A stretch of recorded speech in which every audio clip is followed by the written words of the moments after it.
Next is The Book Thief by Marcus Zuzak. Really great read as well. It is a slower paced book, but it is powerful for sure. Next, we have my John Green books, Looking for Alaska, Paper Towns, An Abundance of Catherines, and Will Grayson was co-written by John Green and David Levithan. Next, we have Anna and the French Kiss by Stephanie Perkins, the most amazing book ever. I really enjoyed that book. It was gushy and mushy, and I didn't mind the mushiness, but it was still a very cute, fun read. Can't wait to read Lola and the Boy Next Door. Next is Dash and Lily's Book of Dares. If you're looking for a really great winter Christmas read, Dash and Lily is really good, so definitely check that out. And that's by Rachel Cohn and David Levithan. On the second shelf here we have Tuesdays with Maury by Mitch Albom and Looking at the Moon by Kit Pearson, and these two books were awesomely given to me by To Read or Not to Read. Definitely check her out. Next we have the Blue Blood series by Melissa Dela Cruz. Is Blue Bloods, Masquerade, and Revelations. I give those books an unreadable rating. You know, it didn't blow my mind and I didn't relate to the characters, and it was, yeah. Next, guys, you may have heard of this series, Twilight. I don't know if you've heard of it. It's by Stephanie Myers. We have Twilight, New Moon, Eclipse, and Breaking Dawn. When I read those were readable ratings. I wouldn't have continued on if I didn't like it. After Breaking Dawn, yeah, that was pretty bad. After reading that book, I put it down. It's like they cannot make a movie out of this series because of the last part. It's just too insanely awful. Next we have Hush Hush by Becca Fitzpatrick. I would give that an unreadable rating. Aspects of it I don't jive with. I wasn't blown away by it, unfortunately. There was a lot of hype with the book, and you know, I thought it was okay overall, but I didn't hug it. Anyways, next is Rachel Hawkins' Hex Hall. I really like this book a whole lot. Next is Good Omens by Terry Pratchett and Neil Gaiman. Next is Firelight by Sophie Jordan. I gave that an unreadable rating because it wasn't good. I just didn't like how the main character was, you know, going around in circles and the plot was going in circles and nothing was really happening, and it was just too back and forth for me and I couldn't get into it all that well. Next is As You Wish by Jackson Pierce and Sisters Red by Jackson Pierce. I gave As You Wish an unreadable rating and Sisters Red a readable rating. I really can't wait for Sweetly, which is already out right now. I can't believe it's already out. I want to read it. You know, I couldn't identify with Viola in As You Wish, and I really enjoyed the characters in Sisters Red. Beside that is Robert Paul Weston's Dust City. I gave that an unreadable rating. It was okay. I felt the characters were just not developed that well. The plot was pretty interesting though. It's kind of like a Red Riding Hood fairy tale retelling. So beside that we have Libba Bray's work, A Great and Terrible Beauty and Rebel Angel, which is part of the Gemma Doyle trilogy.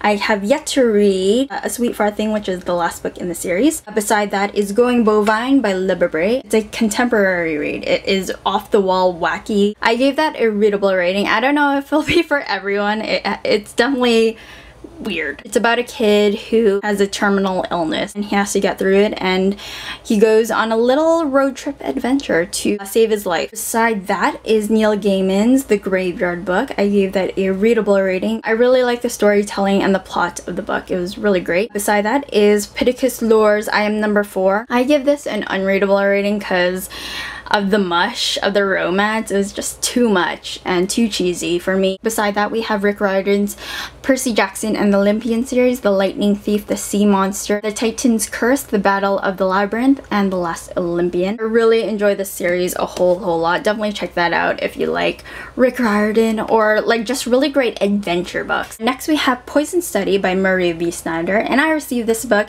as a prize from David at DP Book Reviews. Thanks so much, David, for the book. I have yet to read this as well, but I heard really great things about the book. Next we have Party of One, The Loner's Manifesto, because I am an introverted loner and I thought it was a very interesting read. Next we have World War Z by Max Brooks. Of course that is a zombie book. It's not your typical linear story, kind of. It's kind of broken down into different people's perspectives, which is really cool. Next we have The Forest of Hands and Teeth by Carrie Ryan. I gave this book unfortunately an unreadable rating because I wasn't feeling the characters and the plot, and there were aspects of the book I thought they would get into more, but Terry Ryan didn't, and so it was a very confusing read for me a little bit. Beside that is Lish McBride's Hold Me Closer Necromancer. I gave that a readable rating. The Hunt of the Unicorn by C.C. Humphreys, Diana Peterfriend's Rampant, and The Enemy by Charlie Higson. And of course the anthology Zombies vs. Unicorns, edited by Holly Black and Justine Larbalestier. If you guys remember, I had these books part of Zombies vs. Unicorns month.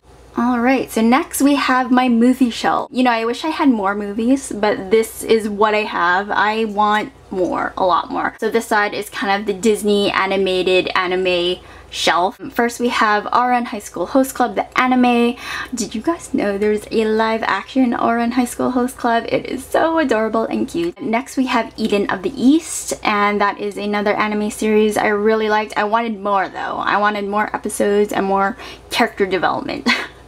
Beside that is Summer Wars, which is really good. I really enjoyed that movie a whole lot. Beside that is Tekkon Kinkri, The Cat Returns, Whisper of the Heart, Spirited Away, and Howl's Moving Castle, done by Studio Ghibli, and I really like Hayao Miyazaki's work a whole lot.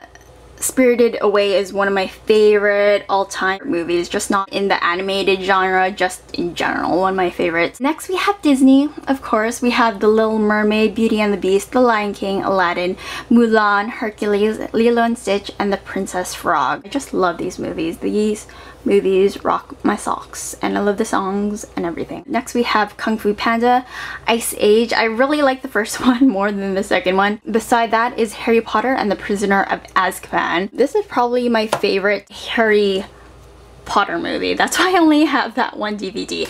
Once the whole DVD collection comes out by hopefully December, I will get all of that. Next we have The Santa Claus. This is one of my favorite childhood Christmas movies other than Home Alone. Of course we have Lindsay Lohan before she went all Mean Girls, one of my favorite movies. Next we have Ip Man, Ip Man 2, and Crouching Tiger, Hidden Dragon, Kill Bill. I am a big Kung Fu fan. I love Kung Fu movies. My boss has a collection of Kung Fu movies and he lets me borrow them and watch them, which is really awesome. I think Crouching Tiger, Hidden Dragon made me fall in love with Kung Fu movies. Next is Star Trek, The Dark Knight, The Social Network, Jurassic Park. I love those movies. The Social Network and The Dark Knight are probably one of my favorite recent movies that came out. Next we have Michael Bay's The Island, full of action and explosion and craziness. You know what Michael Bay is known for. Beside that we have some romance movies. Wedding Planner, of course, every girl's staple romantic movie. 50 First Dates with Adam Sandler and Drew Barrymore, probably my favorite Adam Sandler romantic comedy. The Wedding Singer was really good too.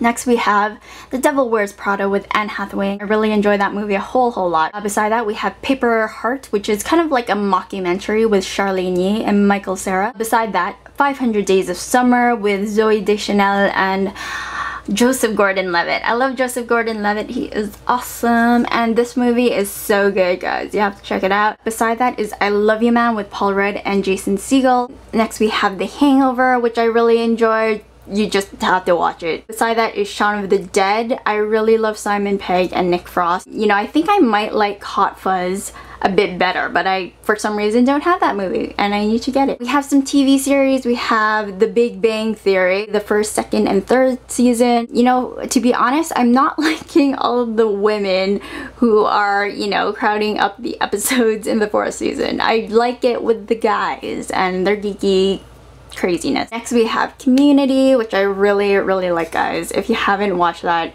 check it out. That's probably the most underrated sitcom on NBC. Next we have Dr. Horrible's sing-along blog with NPH Neil Patrick Harris, who is awesome. Beside that is Firefly, the complete series by Joss Whedon. Love Nathan Fillion, and of course he's in Dr. Horrible's sing-along blog as well. Beside that is my Wii game, Super Mario Bros. Wii, and The Legend of Zelda Twilight Princess.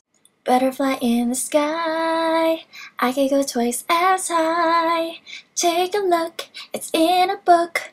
Reading rainbow, yeah! So I hope you guys enjoyed the bookshelf tour. I have a lot of books, kind of, not really. Hopefully I'll get more, and you know, once I fill up these bookshelves, I'll probably put more shelves along the walls in my room, and you know, it'll be a big room full of books. Because I read, you know, I do that sort of thing. So that's everything, guys. If I don't talk to you later, have a good weekend and all that jazz. So see you. Bye.